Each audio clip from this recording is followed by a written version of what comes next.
എല്ലാവർക്കും നമസ്കാരം. നമ്മുടെ പരീക്ഷയുടെ തീയതിയൊക്കെ പ്രഖ്യാപിച്ചു കഴിഞ്ഞു. സ്വാഭാവികമായിട്ട് നിങ്ങൾ വളരെ സീരിയസ് ആയിട്ട് പഠിച്ചുകൊണ്ടിരിക്കുന്നു എന്ന് തന്നെയാണ് ഞാൻ വിശ്വസിക്കുന്നത്.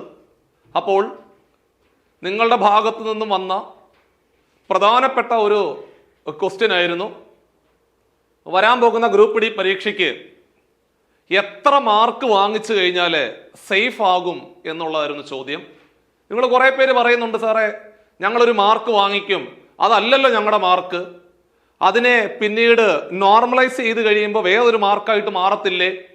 അപ്പൊ അത് മുൻ വർഷങ്ങളിലെ മാർക്കുമായിട്ട് ബന്ധപ്പെടുത്തിക്കൊണ്ട് ഞങ്ങൾ എത്ര മാർക്ക് വാങ്ങിച്ചു കഴിഞ്ഞാൽ ഇത്തവണ ഗ്രൂപ്പ് ഡി പരീക്ഷ സേഫ് ആകും എന്നുള്ളതായിരുന്നു നിങ്ങളുടെ ചോദ്യം. അതിനു മുമ്പേ ഒരു കാര്യം പറഞ്ഞോട്ടെ. നിങ്ങൾക്ക് എല്ലാവർക്കും അറിയാം, ഈ പരീക്ഷയുടെ ഡേറ്റ് പ്രഖ്യാപിച്ചതിന് ശേഷവും അതിനെതിരെ ഹർജിയുമായിട്ട് IT ഉദ്യോഗാർത്ഥികൾ പോവുകയും അതുമായിട്ട് ബന്ധപ്പെട്ടുകൊണ്ട് എന്തൊക്കെയോ ന്യൂസുകൾ നമ്മൾ കേൾക്കുകയും ചെയ്തു. നിങ്ങൾ ഒരു കാര്യം മാത്രം ആലോചിച്ചാൽ മതി, അവിടെ ഒരാശയക്കുഴപ്പം വരാൻ പാടില്ല. ഒരിക്കലും നിങ്ങൾ അങ്ങനെ ചിന്തിക്കുക വേണ്ട. അതായത് RRB പരീക്ഷാ തീയതി പ്രഖ്യാപിച്ചിട്ടുണ്ടെങ്കിൽ സ്വാഭാവികമായിട്ടും 90% അത് നടക്കാൻ തന്നെയാണ് സാധ്യത. കാരണം എന്തായാലും ഇത്തരത്തിലൊരു കേസ് നിലനിൽക്കുന്നു എന്ന് അറിഞ്ഞുകൊണ്ട് തന്നെ ആയിരിക്കുമല്ലോ RRB പരീക്ഷാ തീയതി പ്രഖ്യാപിച്ചിട്ടുണ്ടാവുക. അവര് സ്വാഭാവികമായിട്ടും നിയമോപദേശം തേടിയതിനു ശേഷമായിരിക്കും ഇത്തരത്തിലെ 1 കോടിയിലധികം ഉദ്യോഗാർത്ഥികൾ എഴുതുന്ന ഈ ഒരു പരീക്ഷയുടെ ഡേറ്റ് പ്രഖ്യാപിച്ചിട്ടുണ്ടാവുക. അപ്പൊ അതുകൊണ്ട് പരീക്ഷയുടെ തീയതി മാറ്റുമോ എന്ന് ആശയക്കുഴപ്പത്തിൽ പെട്ടുകൊണ്ട് നിങ്ങൾ പഠന തീവ്രത താഴുന്നുണ്ടെങ്കിൽ നിങ്ങൾ ചെയ്യുന്നത് ഏറ്റവും വലിയൊരു അനീതിയാണ് നിങ്ങളോട് ചെയ്യുന്നത്. അപ്പൊ അതുകൊണ്ട് പരീക്ഷാ തീയതി പ്രഖ്യാപിച്ചു, നിങ്ങൾ വളരെ ഭംഗിയായിട്ട് പ്രിപ്പയർ ചെയ്തുകൊണ്ട് മുമ്പോട്ട് പോവുക. ഈ എഴുതാൻ പോകുന്ന ഗ്രൂപ്പ് ഡി പരീക്ഷ തീർച്ചയായിട്ടും ഞാൻ എഴുതിയെടുക്കും എന്നുള്ള വലിയ ആത്മവിശ്വാസത്തോടു കൂടി വേണം ഓരോ ദിവസങ്ങളും നിങ്ങൾ പ്രയോജനപ്പെടുത്തുവാൻ. അത്തരത്തിലെ നിങ്ങളുടെ ചോദ്യത്തിനുള്ള മറുപടി ഈ കാര്യം പറയുമ്പോൾ നിങ്ങളുടെ ആത്മവിശ്വാസം ഉയരണം, നിങ്ങൾ നന്നായിട്ട് പഠിക്കണം. അതിനു വേണ്ടിയിട്ടാണ് ഈ ഒരു വീഡിയോ ഞാനിപ്പോൾ ചെയ്യുന്നത്. അപ്പോൾ നിങ്ങൾ പരീക്ഷയുടെ ഡേറ്റുമായിട്ട് ബന്ധപ്പെട്ടുകൊണ്ട് ഇനി നിങ്ങൾ ഒരിക്കലും ആശയക്കുഴപ്പത്തിലോ അല്ലെങ്കിൽ ആശങ്കയിലേക്ക് പോകുവാനോ പാടില്ല എന്നുള്ളതാണ് എൻ്റെ ഒരു വ്യക്തിപരമായിട്ടുള്ള ഒരു സജഷൻ. എടാ, നിങ്ങൾ നന്നായിട്ട് പഠിക്കുക, നിങ്ങൾക്ക് കിട്ടുന്ന സമയം പരമാവധി പ്രയോജനപ്പെടുത്തുക. കാരണം ഈ ഒരു പരീക്ഷ എന്ന് പറയുമ്പോൾ അടുത്ത പേ കമ്മീഷൻ നിലവിൽ വരുമ്പോൾ ഒരു 10ാം ക്ലാസ് യോഗ്യതയുള്ള ഒരുത്തിന് ഇന്ത്യയിൽ കിട്ടാവുന്ന ഏറ്റവും നല്ലൊരു ജോലിയായിട്ട് മാറുകയാണ് ഗ്രൂപ്പ് ഡി പരീക്ഷ. അതായത് ഏകദേശം 50,000 രൂപയോളം ശമ്പളം കിട്ടാവുന്ന നല്ലൊരു ജോലിയായിട്ട് മാറുന്നു ഗ്രൂപ്പ് ഡി പരീക്ഷ. അതുകൊണ്ടാണ് ഈ പരീക്ഷയ്ക്ക് നല്ല കോമ്പറ്റീഷൻ നടക്കുന്നത് എന്നുള്ള വസ്തുതയെ നിങ്ങൾ മറന്നു പോരുത്. അപ്പോൾ നിങ്ങളുടെ ചോദ്യത്തിനുള്ള ആൻസറിലേക്കാണ് അടുത്തതായിട്ട് ഞാൻ പോകാൻ പോകുന്നത്. അതിനു മുമ്പേ നിങ്ങൾക്കറിയാം, ഏറ്റവും കൂടുതൽ തൊഴിൽ വാഗ്ദാനം ചെയ്യുന്ന ഏറ്റവും പ്രധാനപ്പെട്ട ഒരു പൊതുമേഖലാ സ്ഥാപനമാണ് നമ്മുടെ ഇന്ത്യൻ റെയിൽവേ എന്ന് പറയുന്നത്. ആ ഇന്ത്യൻ റെയിൽവേയുടെ ഭാഗത്ത് നിന്നും ഒരുപാട് പരീക്ഷകൾ വരാറുണ്ട്. അതിലെ ഗ്രൂപ്പ് ഡി പരീക്ഷകൾ നടക്കാറുണ്ട്, അതേപോലെ സ്റ്റേഷൻ മാസ്റ്റർ, അതുപോലെ TT ഉൾപ്പെടെയുള്ള NTPC പരീക്ഷകൾ നടക്കാറുണ്ട്. അതേപോലെ തന്നെ നമ്മുടെ ജൂനിയർ എഞ്ചിനീയർ പരീക്ഷകൾ നടക്കാറുണ്ട്, പാരാമെഡിക്കൽ എക്സാമുകൾ നടക്കാറുണ്ട്. അങ്ങനെ പല രീതിയിലെ പലതരത്തിലെ നമുക്ക് ജോലി കിട്ടാവുന്ന പല പരീക്ഷകൾ RRB കണ്ടക്ട് ചെയ്യാറുണ്ട്. അതിലെ ഏറ്റവും കൂടുതൽ ഉദ്യോഗാർത്ഥികൾക്ക് നിയമനം കൊടുക്കുന്ന ഇന്ത്യയിലെ ഏറ്റവും പ്രധാനപ്പെട്ട ഒരു പരീക്ഷയാണ് ഈ പറയുന്ന ഗ്രൂപ്പ് ഡി പരീക്ഷ എന്ന് പറയുന്നത്. അതായത് 500,000 മേലെ ഉദ്യോഗാർത്ഥികൾക്ക് വരെ ഒറ്റയടിക്ക് നിയമനം കൊടുത്ത ചരിത്രം RRBക്കുണ്ട്. അതുകൊണ്ട് ഇന്ത്യയിലെ ഏറ്റവും വലിയ ഒരു മത്സര പരീക്ഷ എന്ന് പറഞ്ഞാൽ ഇന്ത്യ ഗവൺമെന്റിന്റെ ഭാഗത്ത് നിന്നുമുള്ള, അല്ലെങ്കിൽ നമ്മൾ ഇന്ത്യ മൊത്തത്തിൽ നോക്കിക്കഴിഞ്ഞാൽ ഏറ്റവും കൂടുതൽ ഉദ്യോഗാർത്ഥികൾ എഴുതുന്ന വലിയ മാസീവായിട്ടുള്ള ഒരു പരീക്ഷയാണ് ഈ പറയുന്ന ഗ്രൂപ്പ് ഡി എന്ന് പറയുന്ന പരീക്ഷ. കാരണം 10ാം ക്ലാസ് യോഗ്യത ഉള്ള എല്ലാവർക്കും എഴുതാം. ബാക്കിയുള്ള പരീക്ഷകളാകുമ്പോൾ ഡിഗ്രി വേണം, അല്ലെങ്കിൽ +2 യോഗ്യത വേണം. ഇതാകുമ്പോഴത്തേക്ക് 10ാം ക്ലാസ് യോഗ്യത ഉള്ള എല്ലാ ഉദ്യോഗാർത്ഥികൾക്കും എഴുതാൻ പറ്റുന്ന വളരെ പ്രധാനപ്പെട്ട ഒരു പരീക്ഷയാണ്. അതുകൊണ്ടാണ് 1 കോടിയിലധികം ഉദ്യോഗാർത്ഥികൾ ഇത്തവണ പരീക്ഷ എഴുതുവാൻ പോകുന്നത്. അപ്പൊ നമുക്ക് എത്ര മാർക്ക് വാങ്ങിച്ചാൽ കാര്യത്തിലേക്ക് പോകും എന്ന് ചിന്തിക്കുന്നതിന് മുമ്പേ കഴിഞ്ഞ തവണത്തെ കട്ട് ഓഫ് ഒന്ന് നോക്കാം. കഴിഞ്ഞ തവണത്തെ കട്ട് ഓഫ് നോക്കുമ്പോൾ നിങ്ങൾ പ്രത്യേകം ശ്രദ്ധിക്കുക. ഇവിടെ കഴിഞ്ഞ തവണ ഗ്രൂപ്പ് ഡിക്ക് തിരുവനന്തപുരത്ത് വേക്കൻസി ഇല്ലായിരുന്നു. അപ്പൊ അതുകൊണ്ട് തിരുവനന്തപുരം ഒഴിവാക്കിയിട്ട് ബാക്കി നമ്മുടെ ഉദ്യോഗാർത്ഥികൾ ഏറ്റവും കൂടുതൽ പേര് അപ്ലൈ ചെയ്തിരിക്കുന്ന പ്രധാനപ്പെട്ട 4 റെയിൽവേ സോണുകളും അതിലെ ഓരോ ഉദ്യോഗാർത്ഥിക്ക് ഫൈനലായിട്ട് കിട്ടിയ മാർക്കും വെച്ചുകൊണ്ടുള്ള ഒരു താരതമ്യ പഠനവും അതിനുശേഷം നിങ്ങൾക്ക് എത്ര മാർക്ക് വാങ്ങിച്ചാൽ നിങ്ങൾ കൈയും കെട്ടി വീട്ടിലിരിക്കാം എന്നുള്ളതാണ് പറയാൻ പോകുന്നത്. അതായത് ഒരാശങ്കയും വരാതെ നിങ്ങൾക്ക് മുമ്പോട്ട് പോകണമെങ്കിൽ ഏത് നിലവാരത്തിലേക്ക് നിങ്ങൾ എത്തണം എന്നുള്ളതാണ് ഇന്നത്തെ വസ്തുത. അപ്പൊ അതിനു മുമ്പേ ഇതാണ് കഴിഞ്ഞ തവണത്തെ കട്ട് ഓഫ്. അപ്പൊ കഴിഞ്ഞ തവണ എന്ന് പറയുമ്പോൾ നമ്മളെ 2019 അവസാനമായിട്ട് ഗ്രൂപ്പ് ഡി നോട്ടിഫിക്കേഷൻ വരുന്നത്.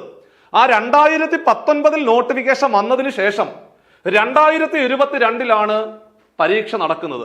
ആ 2022 പരീക്ഷ നടക്കുമ്പോൾ അന്ന് വരെയുള്ള ഏകദേശം 1 ലക്ഷത്തോളം വേക്കൻസികളാണ് നമുക്ക് അന്ന് പ്രൊമോട്ട് ചെയ്തത്, മീൻസ് നമ്മുടെ മുമ്പിലേക്ക് വന്നത്. അപ്പൊ 2022 നമ്മൾ പരീക്ഷ എഴുതുമ്പോൾ നമ്മുടെ മുമ്പിലേക്ക് 1 ലക്ഷത്തോളം ഒഴിവുകളുമായിട്ടാണ് ഗ്രൂപ്പ് ഡി എന്ന് പറയുന്ന പരീക്ഷ നമ്മുടെ മുമ്പിലേക്ക് വന്നത്. അതുകൊണ്ട് ഒരുപാട് പേർക്ക് നിയമനം കിട്ടി. ഇത്തവണ ഏകദേശം ഒരു 35,000-ഓളം ഒഴിവുകൾ ഇപ്പോൾ ആയിട്ടുണ്ട്. 32,000-ഓളം അടുത്തായിരുന്നു നമ്മൾക്ക് നോട്ടിഫിക്കേഷൻ വരുന്ന സമയത്ത് ഉണ്ടായിരുന്നത്. പക്ഷേ ഇപ്പോൾ അത് 35,000-ഓളം മാറി. എടാ, നമ്മൾ പരീക്ഷ കഴിയുമ്പോഴത്തേക്ക് എന്തായാലും ഒരു 50,000 പേർക്ക് ജോലി കിട്ടും, ഉറപ്പാണ്. ആ ഒരു ലെവലിൽ നിങ്ങൾ പ്രിപ്പയർ ചെയ്ത് പോയാൽ മതി. ഒരു 50,000 പേർക്ക് ജോലി കിട്ടാവുന്ന ഒരു വലിയൊരു പരീക്ഷയാണ് നമ്മൾ എഴുതാൻ പോകുന്നതെന്ന് ആലോചിച്ചാൽ മതി. ആ രീതിയിൽ നിങ്ങൾ പ്രിപ്പയർ ചെയ്തുകൊണ്ട് മുമ്പോട്ട് പോകണം. അപ്പൊ ഞാൻ ആ പ്രധാനപ്പെട്ട 4 സോണുകളിലെ കാര്യം പറഞ്ഞാൽ ഇവിടെ നോക്കിക്കോണേ. നമ്മൾ ഏറ്റവും കൂടുതൽ ഉദ്യോഗാർത്ഥികൾ കോമ്പറ്റീഷൻ നടക്കുന്നത് ചെന്നൈയാണ്. ചെന്നൈ സോണിലാണ് ഏറ്റവും നല്ല കോമ്പറ്റീഷൻ നടക്കുന്നത്. അത് സൗത്തിൽ നിന്നുള്ള ആൾക്കാർ കൂടുതലും ചെന്നൈയിലേക്ക് വരും. പിന്നെ നോർത്ത് ഈസ്റ്റ് ആണെങ്കിലും സെൻട്രൽ ആണെങ്കിലും എല്ലാവരും ചെന്നൈയിലേക്ക് വരാറുണ്ട്. കാരണം വേക്കൻസികൾ കൂടുതലാണ് അവിടെ. ഈ പറയുന്ന ചെന്നൈ ആണെങ്കിലും ബാംഗ്ലൂർ ആണെങ്കിലും മുംബൈ ആണെങ്കിലും സെക്കന്ദരാബാദ് ആണെങ്കിലും ഏറ്റവും കൂടുതൽ ഒഴിവുകൾ അന്ന് റിപ്പോർട്ട് ചെയ്തത് നോട്ടിഫിക്കേഷൻ വന്ന സമയത്തെ കാര്യമാണ് ഈ പറയുന്നത്. 9,500+, അതായത് കൃത്യമായിട്ട് പറഞ്ഞാല് 9,579 ഒഴിവുകളായിരുന്നു നമ്മുടെ ചെന്നൈ സോണിൽ അന്നുണ്ടായിരുന്നത്. അപ്പോൾ സ്വാഭാവികമായിട്ടും വേക്കൻസികൾ കൂടുതലാകുമ്പോൾ എഴുതുന്ന ആൾക്കാർ കൂടുതൽ അങ്ങോട്ട് പോയി അപ്ലൈ ചെയ്യത്തില്ലേ? അങ്ങനെ അപ്ലൈ ചെയ്ത് കഴിഞ്ഞപ്പോൾ കട്ട് ഓഫ് നോക്കിക്കോണേ. ചെന്നൈയിലെ റിസർവേഷൻ ഇല്ലാത്ത ഉദ്യോഗാർത്ഥിക്ക് 60.95 മാർക്ക് ഉണ്ടെങ്കിൽ അവനെ റാങ്ക് ലിസ്റ്റിൽ അവനെ ഉൾപ്പെടുത്തുമെന്നുള്ള രീതിയിലേക്ക് മാറി. അപ്പൊ നിങ്ങൾ എന്നോട് ചോദിക്കും, സാറേ ഇത് എഴുതിയെടുത്ത മാർക്കാണോ എന്ന് ചോദിക്കുക. അല്ലടാ, എഴുതിയെടുത്ത മാർക്കല്ലിത്. ഇത് നിങ്ങൾ എഴുതിയെടുത്ത മാർക്ക് നിങ്ങൾക്ക് അറിയാൻ പറ്റും. അതിന് നമ്മൾ റോ മാർക്ക് എന്ന് പറയും. അതിനുശേഷം പെർസെന്റേജ് മാർക്കുണ്ട്, അത് വേണ്ട, അത് നമുക്ക് പ്രസക്തി ഇല്ലാത്ത കാര്യം. അതിനുശേഷം ഓരോ ഷിഫ്റ്റിന്റെയും കാഠിന്യം അല്ലെങ്കിൽ ഈസിനെസ് അനുസരിച്ച് ആ മാർക്കിനെ നോർമലൈസ് ചെയ്യും. മൊത്തത്തിൽ ഒന്ന് നോർമലൈസ് ചെയ്യും. അതിന് ഒരു പ്രത്യേക ടൂളൊക്കെ ഉണ്ട്. അതിപ്പോഴേ നമുക്ക് പറയാൻ പറ്റത്തില്ല. ഓരോ പരീക്ഷ കഴിയുമ്പോൾ ഓരോ ടൂൾ ഉപയോഗിച്ചാൽ അത് വേക്കൻസികളെയൊക്കെ പരിഗണിച്ചുകൊണ്ടാണ് അങ്ങനെ നോർമലൈസ് ചെയ്യുന്നത്. അപ്പൊ നോർമലൈസ് ചെയ്യുമ്പോൾ ആ ഒരു സോണിൽ എഴുതിയ ഉദ്യോഗാർത്ഥികളെ എല്ലാം നോർമലൈസ് ചെയ്തുകൊണ്ട് ഒറ്റ മാർക്കായിട്ട് മാറ്റുന്ന ഒരു സിസ്റ്റമാണത്. അപ്പൊ നിങ്ങൾക്കൊരു 57 മാർക്ക് ഉണ്ടെങ്കിൽ നോർമലൈസേഷന് ശേഷം നിങ്ങളുടെ മാർക്ക് ചിലപ്പോൾ 65 മാറാൻ ചാൻസ് ഉണ്ട്. നിങ്ങളുടെ മാർക്ക് 90 ചിലപ്പോൾ 60 കുറയാനും ചാൻസ് ഉണ്ട്. ഈ പരിപാടിയാണ് നോർമലൈസേഷൻ എന്ന് പറയുന്ന പരിപാടി. എല്ലാവരുടെയും മാർക്ക് ഒരുപോലെ നോർമലൈസ് ചെയ്യുന്ന ഒരു സിസ്റ്റത്തിലേക്ക് മാറും. ചിലപ്പോൾ ചില ഷിഫ്റ്റിൽ എഴുതാൻ പോകുന്ന ഉദ്യോഗാർത്ഥികൾക്ക് ഡിഫിക്കൽട്ട് ക്വസ്റ്റ്യൻ ആയിരിക്കും. അപ്പൊ അവരവിടെ ഒരു 57 മാർക്ക് വാങ്ങിച്ചു എന്ന് കരുതുക. രാവിലത്തെ ഷിഫ്റ്റില് രണ്ടാമത്തെ ഷിഫ്റ്റിൽ പോയവന് 90 മാർക്ക് കിട്ടിയെന്ന് കരുതുക. നമ്മൾ എഴുതിയാലും നമുക്കും കിട്ടിയത് 90. അങ്ങനെയാണെങ്കിൽ അവന് 90 മാർക്ക് ആയിരിക്കത്തില്ല. നമ്മളെയും ഇവരെയും ഒരുപോലെ നോർമലൈസ് ചെയ്യും. ആ നോർമലൈസ് ചെയ്ത് കഴിയുമ്പോൾ അവന്റെ മാർക്ക് കുറയും, നമ്മുടെ മാർക്ക് കൂടും. അങ്ങനെയൊക്കെ ഒരു സിസ്റ്റം ഉണ്ട്. അതിനാണ് നോർമലൈസേഷൻ എന്ന് പറയുന്നത്. ഇത് നോർമലൈസ്ഡ് മാർക്കാണ് കേട്ടോ. അപ്പൊ നോർമലൈസ്ഡ് മാർക്ക് 60.95. OBC കാറ്റഗറിയിൽപ്പെട്ട ഉദ്യോഗാർത്ഥി ശ്രദ്ധിച്ചോണം. OBC കാറ്റഗറിയിൽപ്പെട്ടവര് 55.65 ആയിരുന്നു ചെന്നൈയുടെ കട്ട് ഓഫ് എന്ന് പറയുന്നത്. SCയുടെ കട്ട് ഓഫ് എന്ന് പറഞ്ഞാൽ 49.89, ST 43.58. ഇനി നമുക്ക് മൊത്തത്തിൽ ഒന്ന് നോക്കാം. നോക്കിക്കണേ. ബാംഗ്ലൂർ വേക്കൻസികൾ 7167. നമ്മൾ സാധാരണ ചെന്നൈ കഴിഞ്ഞാൽ പിന്നെ രണ്ടാമത് ഓപ്ഷൻ സാധാരണ വെക്കുന്ന കാര്യമാണ് പറഞ്ഞത്. നമ്മൾ സാധാരണ ചെന്നൈ ആദ്യം കയറി അങ്ങ് വെക്കും. അത് കഴിഞ്ഞാൽ പിന്നെ ബാംഗ്ലൂരിലേക്ക് പോകും അല്ലേ. അതിനുശേഷം പിന്നെ നമുക്ക് ഏറ്റവും കൂടുതൽ ഒഴിവുകൾ കിട്ടുന്ന മുംബൈയിലാണ്. അപ്പൊ നമ്മൾ നേരെ മുംബൈയിലോട്ട് ചാടും. അത് കഴിഞ്ഞാൽ പിന്നെ നമ്മൾ സെക്കന്ദരാബാദ് പോകും. അങ്ങനെയാണ് സാധാരണ ഒരു ഗ്രൂപ്പ് ഡി പരീക്ഷകൾക്കൊക്കെ അപ്ലൈ ചെയ്യുന്ന ആൾക്കാർ സാധാരണ വെക്കുന്ന ആ ഒരു രീതിയിലാണ് ഞാൻ എടുത്തിരിക്കുന്നത്. അപ്പൊ ചുരുക്കി പറഞ്ഞാല് നോർമലൈസേഷന് ശേഷമുള്ള മാർക്കുകൾ നോക്കിക്കേ. Cut off 66, 64, 57. ഇത് ആനുപാതികമായിട്ട് OBC ആണെങ്കിൽ കുറയും, SC ആണെങ്കിൽ ഉണ്ടോ 66 എന്നുള്ളത് 60 52 ആയിട്ട് മാറി, 52 48 ആയിട്ട് മാറി. അതേപോലെ മുംബൈയിലാണെങ്കിൽ 64 58 58 51 54 ആയിട്ട് മാറി. അതേപോലെ സെക്കന്ദരാബാദ് ആണെങ്കിൽ 57 52 ആയിട്ട് മാറി OBCയിലെ. SC ആണെങ്കിൽ 46, ST ആണെങ്കിൽ 43 കുറയുകയാണ് ചെയ്യുന്നത്. വേക്കൻസികൾ നോക്കിക്കോണം. ഇനി നമ്മുടെ കാര്യത്തിലേക്ക് നമ്മൾ വരുന്ന സമയത്ത് ഇത് കണ്ടോ. അപ്പൊ ഒരു ശരാശരി നിങ്ങൾക്ക് എത്ര മാർക്ക് വാങ്ങിക്കുവാണെന്നുണ്ടെങ്കിൽ നിങ്ങൾ റാങ്ക് ലിസ്റ്റിലേക്ക് വരുമെന്നല്ലേ നിങ്ങളുടെ ചോദ്യം. അതിനു വേണ്ടിയിട്ടാണ് പറയുന്നത്, എടാ നോർമലൈസേഷന് ശേഷം നിങ്ങളുടെ മാർക്ക് ഒരു 70 അടുത്താണെങ്കിൽ, കാരണം ഇത് പഴയ കട്ട് ഓഫ് വെച്ചിട്ടാണ് പറയുന്നത്. അന്ന് വേക്കൻസികൾ 1,00,000 ഉണ്ടായിരുന്നു. ഇപ്പോൾ ഒരു 50,000 വേക്കൻസികളെ ഉള്ളൂ എന്നുള്ള കാര്യം കൂടെ നമ്മൾ ശ്രദ്ധിക്കണം. മാത്രമല്ല അപേക്ഷകരുടെ എണ്ണം കൂടി 1 കോടിയിലധികം ഉദ്യോഗാർത്ഥികളാണ് ഇത്തവണ അപ്ലൈ ചെയ്തിരിക്കുന്നത്. അതെല്ലാം നമ്മൾ ആലോചിക്കണം. അപ്പൊ എങ്ങനെ പോയാലും നമ്മുടെ നോർമലൈസേഷന് ശേഷം 70+ ഉണ്ടെങ്കിൽ നമുക്ക് സേഫ് ആണ്. 70+. അപ്പൊ 70+ നോർമലൈസേഷന് ശേഷം വരണമെങ്കിൽ നിങ്ങൾ എങ്ങനെ പഠിക്കണം? അതാണ് അടുത്ത ചോദ്യം. കണ്ടോ, ഈ സാധനങ്ങൾ നോക്കിക്കേ. ഈ ഒരു ലെവലിന് മേലെ പോകും. ഇത് കഴിഞ്ഞ വർഷത്തെ കട്ട് ഓഫ് ആണ്. കാരണം വേക്കൻസികൾ കൂടുതലാകുമ്പോൾ സ്വാഭാവികമായിട്ട് കട്ട് ഓഫ് അല്പം കുറയാൻ ചാൻസ് ഉണ്ട്. പക്ഷേ ഇത്തവണ അതിന്റെ പകുതി ഒഴിവുകൾ മാത്രമേ ഉള്ളൂ മൊത്തത്തിൽ നമ്മൾ നോക്കുകയാണെന്നുണ്ടെങ്കിൽ. അപ്പൊ സ്വാഭാവികമായിട്ടും നിങ്ങളുടെ നോർമലൈസേഷന് ശേഷമുള്ള മാർക്ക് എന്ന് പറഞ്ഞാൽ 70+ ഉണ്ടായിരിക്കണം എന്നുള്ള വസ്തുത നിങ്ങൾ മറന്നു പോരുത്. സാധാരണ ചിന്തിക്കുന്ന കാര്യങ്ങൾ മാത്രമേ ഇവിടെ എഴുതിയിട്ടുള്ളൂ. കാരണം 4 സോണുകളാണ് സാധാരണ പരീക്ഷ എഴുതുന്ന ഉദ്യോഗാർത്ഥികൾ, അത് മാത്രമേ ഉൾപ്പെടുത്തിയിട്ടുള്ളൂ കേട്ടോ. ഇനി ആപ്ലിക്കേഷൻ നോക്കിക്കോണേ. ഇവിടെ നമ്മൾ നോക്കുന്ന സമയത്ത് ബാംഗ്ലൂര് നമ്മൾ എടുത്തു കഴിഞ്ഞാൽ ഇവിടെ 2,75,307 ആൾക്കാരാണ് മൊത്തത്തിൽ അവിടെ അപ്ലൈ ചെയ്തത്. അതിലെ അൺറിസർവ്ഡ് ആയിട്ടുള്ള ഉദ്യോഗാർത്ഥികൾ 51,262 ആണ്. OBC ആണെങ്കിൽ 11 ലക്ഷം ഉണ്ട്. SC ആണെങ്കിൽ 73,000 ഉള്ളൂ. ST ആണെങ്കിൽ 27,000 ആണ്. EWS കാറ്റഗറിയിൽ പെട്ട ആൾക്കാർ 7,372 പേരേ ഉള്ളൂ. ശ്രദ്ധിച്ചോണം, 7,372 ഉദ്യോഗാർത്ഥികൾ മാത്രമാണ് ബാംഗ്ലൂരിലെ EWS കാറ്റഗറിയിൽ അപ്ലൈ ചെയ്തിട്ടുള്ളത്. പക്ഷെ അതേസമയം നിങ്ങൾ ചെന്നൈയിലേക്ക് പോവുകയാണെങ്കിൽ അത് 48,000 ആയിട്ട് മാറുകയാണ് ചെയ്യുന്നത്. അതായത് നല്ല മടങ്ങിൽ വർധനമാണ് ചെന്നൈയിലെ കോമ്പറ്റീഷൻ എന്ന് പറയുന്നത്. അപ്പൊ നമുക്ക് തന്നെ ആലോചിക്കാവുന്നേ ഉള്ളൂ, ഒരു 7,372 ഉദ്യോഗാർത്ഥികൾ നമ്മുടെ കൂടെ കോമ്പറ്റീഷൻ ലെവലിലേക്ക് വരുന്ന സമയത്ത് എത്ര വേക്കൻസികളാണ് നിലവിൽ റിപ്പോർട്ട് ചെയ്തിരിക്കുന്നത്, അതിൽ ഞാൻ എത്രാമത് വരണം എന്നുള്ള കാര്യം നമുക്ക് തന്നെ ചിന്തിക്കാവുന്നതേ ഉള്ളൂ. അപ്പൊ ചുരുക്കി പറഞ്ഞാല് ഈ ഒരു ലെവലിലേക്ക് നമ്മൾ പോകുന്ന സമയത്ത് കണ്ടോ, ചെന്നൈയിലൊക്കെ ആണെങ്കിൽ 11 ലക്ഷം ഉദ്യോഗാർത്ഥികളാണ് അപ്ലൈ ചെയ്തിട്ടുള്ളത്. മുംബൈയിലാണെങ്കിൽ 15 ലക്ഷം. അതേപോലെ സെക്കന്ദരാബാദ് ആണെങ്കിൽ 9,60,000 ഉദ്യോഗാർത്ഥികൾ. അത് താരതമ്യേന അൺറിസർവ്ഡ് ആണെങ്കിലും OBC ആണെങ്കിലും SC ST കാറ്റഗറിയിൽ പെട്ട ഉദ്യോഗാർത്ഥികളാണെങ്കിലും ഇങ്ങനെയായിരുന്നു അവർ അപ്ലൈ ചെയ്തിട്ടുണ്ടായിരുന്നുള്ള വസ്തുത കൂടി നിങ്ങൾ മനസ്സിലാക്കുക. ഇനി നമ്മൾ നേരെ കാര്യത്തിലേക്ക് വരാം. നമ്മുടെ ചോദ്യത്തിനുള്ള ഉത്തരം ഇതുവരെ ആയിട്ടില്ല. പക്ഷെ ആദ്യം ഒന്ന് വിശകലനം ചെയ്യണമല്ലോ, അതിനു വേണ്ടിയിട്ടാണ് പറഞ്ഞത്. ഇനി നിങ്ങൾ ശ്രദ്ധിക്കേണ്ടത് നമ്മുടെ സിലബസിലേക്ക് കേന്ദ്രീകരിക്കുക. ഇവിടെ മക്കളെ, നമ്മുടെ സിലബസിലേക്ക് നമ്മൾ പോകുന്ന സമയത്ത് ഇവിടെ നമ്മൾ ഏറ്റവും കൂടുതൽ പരിഗണന കൊടുക്കേണ്ടത് മാത്സ് എത്ര ക്വസ്റ്റ്യൻ ഉണ്ട്? 25 ക്വസ്റ്റ്യൻ. റീസണിങ് എത്ര എണ്ണം ഉണ്ട്? 30. അപ്പൊ എത്ര മാർക്കായി? അതായത് ഓരോ ചോദ്യത്തിന് ഓരോ മാർക്കാ. അതേപോലെ അപ്പൊ maths 25 mark, reasoning 30 mark, science 25 mark. അപ്പൊ 80 മാർക്കായി. ഇവിടെയാണ് നിങ്ങൾ കോൺസെൻട്രേറ്റ് ചെയ്യേണ്ടത്. ഈ 80 മാർക്കിനകത്ത് നിന്നും നിങ്ങൾക്ക് എത്ര മാർക്ക് പിടിക്കാൻ പറ്റും? ആ 80 മാർക്കിലാണ് നിങ്ങൾ കോൺസെൻട്രേറ്റ് ചെയ്യേണ്ടത്. ആ 80 മാർക്കില് നിങ്ങൾ പരമാവധി എത്ര മാർക്ക് വാങ്ങിക്കുന്നുണ്ടോ അതിനനുസരിച്ച് നിങ്ങൾ സ്വാഭാവികമായിട്ടും നോർമലൈസേഷന് ശേഷവും നിങ്ങൾ 70+ ചാടാൻ നിൽക്കുന്ന രീതിയിലേക്ക് മാർക്ക് ഉയർത്താൻ പറ്റും. ഇനി മറ്റൊരു പ്രധാനപ്പെട്ട ഭാഗമാണ് ഈ പറഞ്ഞ 20 മാർക്ക്. അതെന്ന് പറഞ്ഞാൽ ജി കെയും കറണ്ട് അഫേഴ്സും പറയാൻ പറ്റത്തില്ല. ചിലപ്പോൾ കറണ്ട് അഫേഴ്സ് ഒക്കെ 10ഉം 15ഉം ക്വസ്റ്റ്യൻ കയറി വരും. ബാക്കി history, geography, economics, static, G K എല്ലാം കൂടെ ചേർന്നിട്ടാണ് ഈ പറഞ്ഞ ബാക്കിയുള്ള ഇപ്പൊ ഒരു 12 ക്വസ്റ്റ്യൻസ് കറണ്ട് അഫേഴ്സ് വരുവാണെങ്കിൽ ബാക്കിയുള്ള 8 ചോദ്യങ്ങൾ. പക്ഷെ പഠിക്കാനാണെങ്കിൽ ഒരു കൂന സാധനം ഉണ്ട് താനും.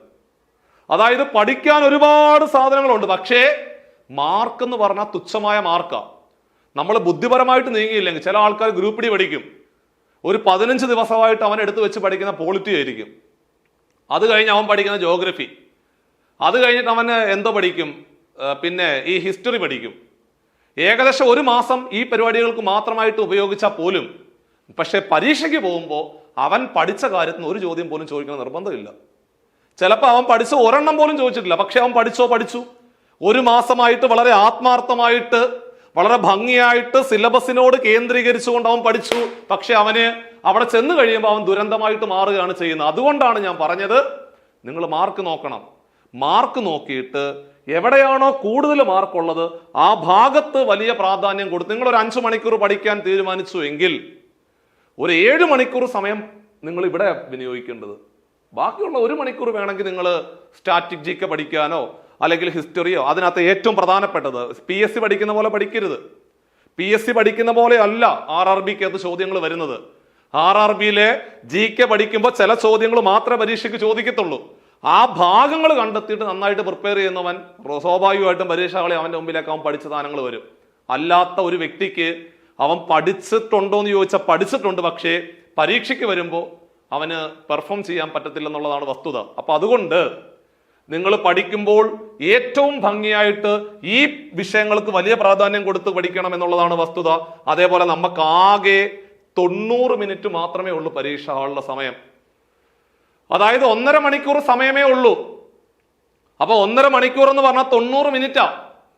എടാ 90 മിനിറ്റില് 100 മാർക്കിന്റെ ഒരു പരീക്ഷ എഴുതണം. അതായത് 1 മിനിറ്റില് 1+ ക്വസ്റ്റ്യൻ നമ്മൾ അറ്റൻഡ് ചെയ്തുകൊണ്ട് പോകണം. ഇപ്പൊ ജി കെ ഒക്കെ ആണെങ്കിൽ നമുക്ക് കാണുമ്പോൾ അറിയാൻ പറ്റും. അത് ബബിൾ ചെയ്യേണ്ട സമയം മാത്രമേ എടുക്കേണ്ടി വരത്തുള്ളൂ. മാത്സ് റീസണിങ്ങിനാണ് വലിയ പ്രാധാന്യം കൊടുക്കേണ്ടത്. അത് നിങ്ങൾ പ്രാക്ടീസ് ചെയ്യണം. പ്രാക്ടീസ് ചെയ്ത് മുമ്പോട്ട് പോകണം. ബാക്കി സയൻസ് ആണെങ്കിൽ നമുക്ക് സമയം സ്പെൻഡ് ചെയ്യേണ്ട, നമുക്കൊരു ക്വസ്റ്റ്യൻ കാണുവാണെങ്കിൽ ആൻസർ ചെയ്യാൻ പറ്റും. പക്ഷേ നിങ്ങൾ മാത്സ് റീസണിങ് നന്നായിട്ട് വർക്കൗട്ട് ചെയ്യാതെയാണ് എക്സാം ഹാളിലേക്ക് പോകുന്നതെങ്കിൽ നമുക്ക് ഈ പറയുന്ന രീതിയിൽ മാർക്ക് ഉയർത്തുവാനോ നമ്മുടെ പേര് റാങ്ക് ലിസ്റ്റിലേക്ക് എത്തിക്കുവാനോ വലിയ ബുദ്ധിമുട്ടായിരിക്കും. അത് നിങ്ങൾ മനസ്സിലാക്കി വേണം മുമ്പോട്ട് പോകുവാൻ. അതേപോലെ മറ്റൊരു പ്രധാനപ്പെട്ട കാര്യം എന്ന് പറഞ്ഞാൽ നിങ്ങൾ ഒരു 6 ക്വസ്റ്റ്യൻ എഴുതണം. ഒരു 6 ചോദ്യം എഴുതി, ആദ്യത്തെ ഉത്തരം ശരി, രണ്ടാമത്തത് ശരി, മൂന്നാമത്തത് ശരി, 4ാമത്തെ തെറ്റ്, 5ാമത്തെ തെറ്റ്, 6ാമത്തെ തെറ്റ്.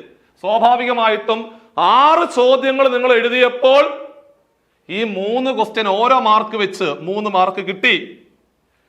അടുത്ത 3 എണ്ണം തെറ്റിയില്ലേ? 3 എണ്ണം തെറ്റുമ്പോൾ 1 മാർക്ക് അങ്ങ് നൈസായിട്ട് പോവും. 3 ക്വസ്റ്റ്യൻ തെറ്റിയാൽ 1 മാർക്ക് പോയി. അപ്പൊ നിങ്ങളുടെ 3 മാർക്ക് എന്നുള്ളത് എന്തായിട്ട് മാറി? 2 മാർക്കായിട്ട് മാറി. അതുകൊണ്ടാണ് ഞാൻ പറയുന്നത്, അറിയാവുന്നത് മാത്രമേ ബബിൾ ചെയ്യാവുള്ളൂ. അറിയാത്ത ഒരു സാധനത്തിലേക്ക് നിങ്ങൾ പോയി കുത്തിയാൽ പണിപാളി. ഒരിക്കലും ഗസ് ചെയ്യാൻ പാടില്ല.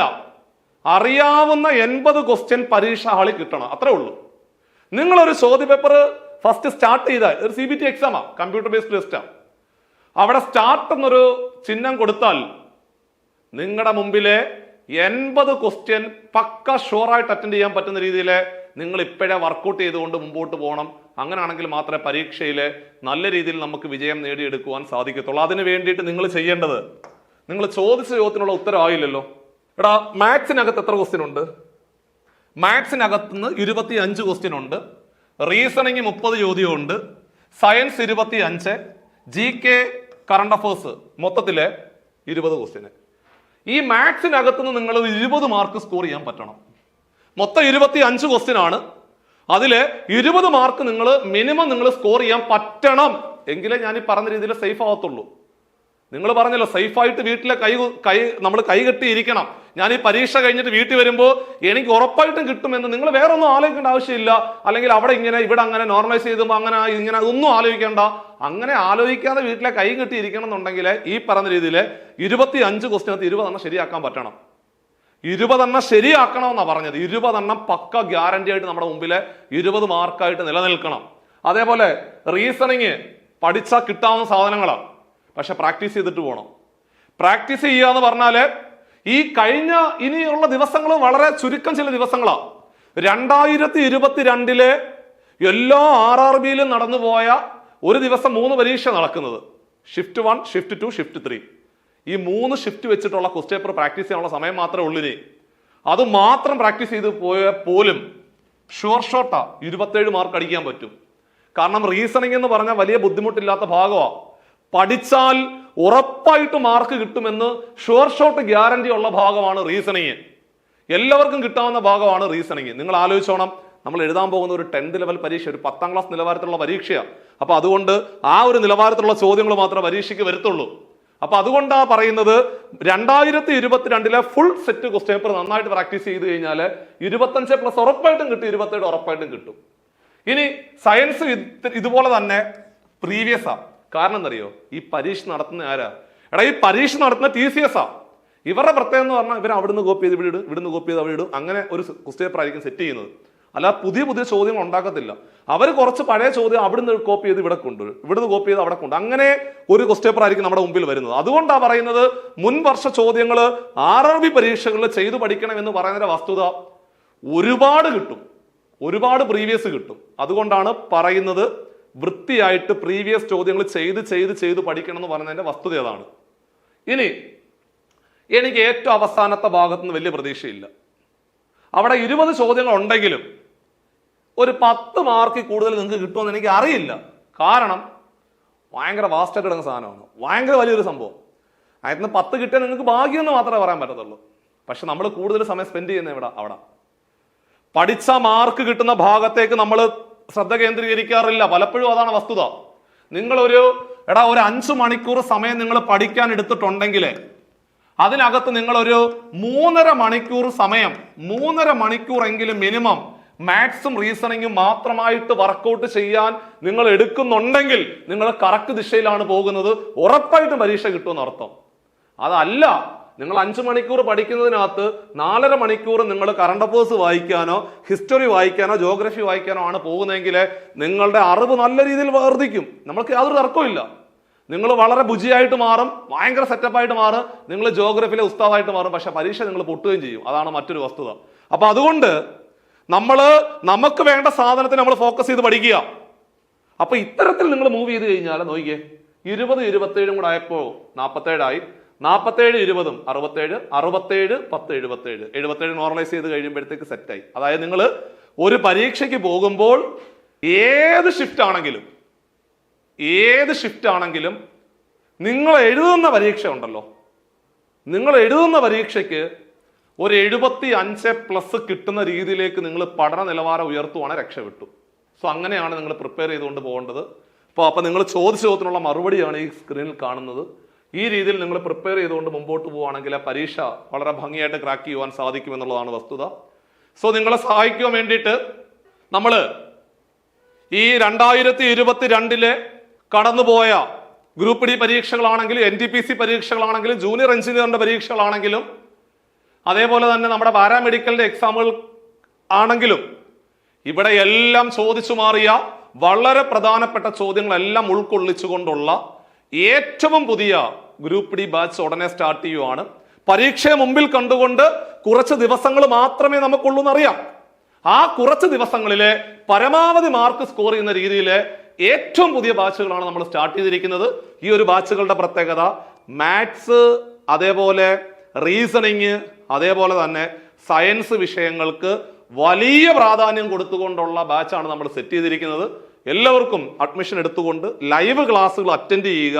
അധ്യാപകർ കൃത്യമായിട്ട് പറഞ്ഞു തരും. ഞാനൊക്കെ ഇവിടെ ലൈവ് എടുക്കുന്നത് മാത്സിന്റെ ഒക്കെ എല്ലാ ദിവസങ്ങളും ഉണ്ടാവും. ഓൾമോസ്റ്റ് സൺഡേ ഒക്കെ നമ്മളിവിടെ വർക്കിംഗ് ആണ് ആക്ച്വലി. അതുമാത്രമല്ല, പഠനം തുടങ്ങുന്നത് തന്നെ രാവിലെ 4 മണിക്കാണ് നിങ്ങളെ മെന്റർ വിളിക്കുന്നത്. രാവിലെ 4 മണിക്ക് തുടങ്ങുന്ന അംഗം രാത്രി 12 മണി വരെ തുടർന്ന് പൊയ്ക്കൊണ്ടിരിക്കുകയാണ്. ആ ബാച്ചിൽ അഡ്മിഷൻ എടുത്ത ആൾക്കാരോട് നിങ്ങൾക്ക് ചോദിച്ച് മനസ്സിലാക്കാൻ പറ്റും. രാവിലെ 4 മണിക്ക് തുടങ്ങുന്ന അംഗം രാത്രി 12 മണി വരെ നിങ്ങളുടെ കൂടെ പഠിക്കുന്ന ഉദ്യോഗാർത്ഥികൾ ആ ഒരു ലെവലിലേക്ക് അവർ പഠിച്ചുകൊണ്ട് പോകുന്നു. അവരുടെ ആ കിട്ടുന്ന ഫ്രീ സമയത്താണ് അവർ നോക്കുന്നത്. അപ്പൊ രാവിലെ 4 മണിക്ക് തുടങ്ങുന്ന ഒരു അംഗം രാത്രി 12 മണി വരെ നീണ്ടു നിൽക്കുമ്പോൾ അവിടെ നിങ്ങൾക്ക് കിട്ടുന്ന ഫ്രീ സമയത്ത് പരമാവധി ഔട്ട്പുട്ട് ഉണ്ടാക്കി എടുക്കുവാൻ സാധിക്കും. സോ അതിനുവേണ്ടി നിങ്ങളെ ഒരു മെന്റർ നല്ല രീതിയിൽ സഹായിക്കുന്ന രീതിയിലാണ് നമ്മൾ ബാച്ച് സെറ്റ് ചെയ്ത് വെച്ചിരിക്കുന്നത്. അവിടെ നിങ്ങൾക്ക് റിവിഷൻ എക്സാമുകൾ ഉണ്ടാവും, മോഡൽ എക്സാമുകൾ ഉണ്ടാവും, ടോപ്പിക് എക്സാമുകൾ ഉണ്ടാവും. എല്ലാ രീതിയിലുമുള്ള സാധ്യതകൾ പരമാവധി പ്രയോജനപ്പെടുത്തിക്കൊണ്ട് 2025 നിങ്ങളുടെ മുമ്പിൽ വന്ന അല്ലെങ്കിൽ 2025 നിങ്ങൾ എഴുതാൻ പോകുന്ന ഈ ഒരു മത്സര പരീക്ഷ തീർച്ചയായിട്ടും നിങ്ങൾ ഓരോരുത്തരും വിജയിക്കട്ടെ. 2026 നിങ്ങൾ ഓരോരുത്തരും ഇന്ത്യൻ റെയിൽവേയുടെ ഭാഗമായി മാറട്ടെ എന്ന് ആത്മാർത്ഥമായിട്ട് പ്രാർത്ഥിക്കുന്നു. മറ്റൊരു യൂസ്ഫുൾ സെഷനുമായിട്ട് വീണ്ടും കാണാം. ബൈ.